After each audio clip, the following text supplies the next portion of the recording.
किरमीर कोई साधारण राक्षस नहीं था, वह बकासुर का भाई था, जिसे भीम ने पहले ही मार दिया था। अपने भाई की मृत्यु का बदला लेने के लिए किरमीर पांडवों के आने का इंतजार कर रहा था। उसकी क्रूरता और शक्ति की कहानियां दूर दूर तक फैली हुई थी। एक रात जब पांडव और द्रौपदी अपनी झोपड़ी में विश्राम कर रहे थे, किरमीर ने अपने भयानक रूप में उन पर हमला कर दिया। किरमीर का शरीर विशाल और भयंकर था और उसकी आंखें आग की तरह जल रही थीं। उसकी दहाड़ से पूरा जंगल कांप उठा। पांडव तुरंत सतर्क हो गए। युधिष्ठिर ने अपने भाइयों से कहा, यह किरमीर है और हमें इससे लड़ना होगा। अर्जुन और अन्य भाई भी युद्ध के लिए तैयार हो गए, लेकिन भीम, जो अपनी अपार शक्ति और क्रोध के लिए जाने जाते थे, उन्होंने अपने भाइयों से कहा, आप सब शांत रहें, यह मेरा काम है।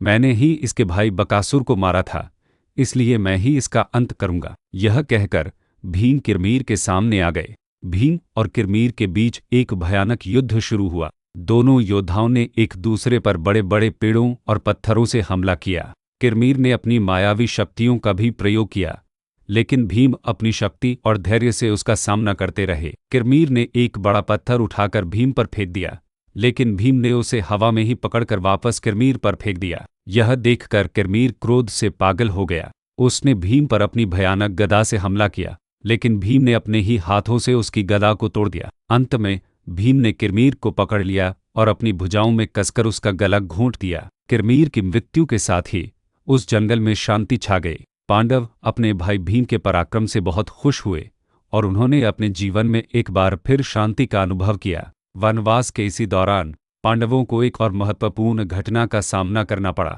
एक दिन पांडव काम्यक वन से गुजर रहे थे, तभी उन्होंने देखा कि एक बहुत बड़ा वानर रास्ते में अपनी पूंछ फैलाए लेटा हुआ है। अर्जुन और अन्य भाई वानर के ऊपर से कूद कर निकल गए, लेकिन भीम, जो अपनी शक्ति के अहंकार में थे, उन्होंने वानर से कहा, हे वानर, तुम मेरे रास्ते से अपनी पूंछ हटाओ। वानर ने विनम्रता से कहा, हे वीर, मैं बहुत बूढ़ा हूं और थक गया हूं, क्या तुम मेरी पूंछ को हटाकर मुझे पार नहीं कर सकते? भीम ने अहंकार में कहा, मैं हनुमान का भाई हूं, मुझ में इतनी शक्ति है कि मैं अपनी भुजाओं से पहाड़ उठा सकता हूं, तुम मेरी पूंछ हटाओ। वानर ने मुस्कुराते हुए कहा, यदि ऐसा है तो तुम ही मेरी पूंछ को हटा दो। भीम ने अपनी सारी शक्ति से वानर की पूंछ को हटाने का प्रयास किया, लेकिन वह उसे हिला भी नहीं सके। उन्होंने एक बार फिर कोशिश की, लेकिन पूंछ टस से मस नहीं हुई। भीम अपनी हार से बहुत शर्मिंदा हुए और उन्हें अपनी गलती का एहसास हुआ। उन्होंने उस वानर से पूछा, आप कौन हैं? इतनी शक्ति किसी साधारण वानर में नहीं हो सकती। तब उस वानर ने अपने असली रूप में दर्शन दिए। वह और कोई नहीं बल्कि स्वयं पवनपुत्र तारांकन हनुमान तारांकन थे, जो भीम के बड़े भाई थे। हनुमान ने भीम को गले लगाया और उन्हें आशीर्वाद दिया। उन्होंने भीम को समझाया, हे भीम, तुम बहुत शक्तिशाली हो, लेकिन तुम्हें कभी भी अपनी शक्ति का अहंकार नहीं करना चाहिए। शक्ति के साथ विनम्रता और धैर्य भी आवश्यक है। हनुमान ने भीम को महाभारत के युद्ध में विजयी होने के लिए कुछ रहस्य बताए। उन्होंने उन्हें विजय के लिए एक दिव्य ध्वज दिया, जिस पर हनुमान स्वयं विराजमान थे। यह ध्वज हमेशा अर्जुन के रथ पर रहेगा और उनकी रक्षा करेगा। हनुमान ने कहा, जब तुम युद्ध में अपनी भयानक गर्जना करोगे तो मैं तुम्हारे साथ रहूंगा और तुम्हारी दहाड़ को और भी भयानक बना दूंगा।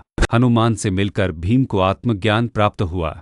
उन्हें यह एहसास हुआ कि शक्ति का सही उपयोग विनम्रता और धर्म के साथ ही संभव है। यह घटना भीम के जीवन का एक महत्वपूर्ण मोड़ थी, जिसने उन्हें केवल एक योद्धा से एक विनम्र और धर्मपरायण व्यक्ति में बदल दिया।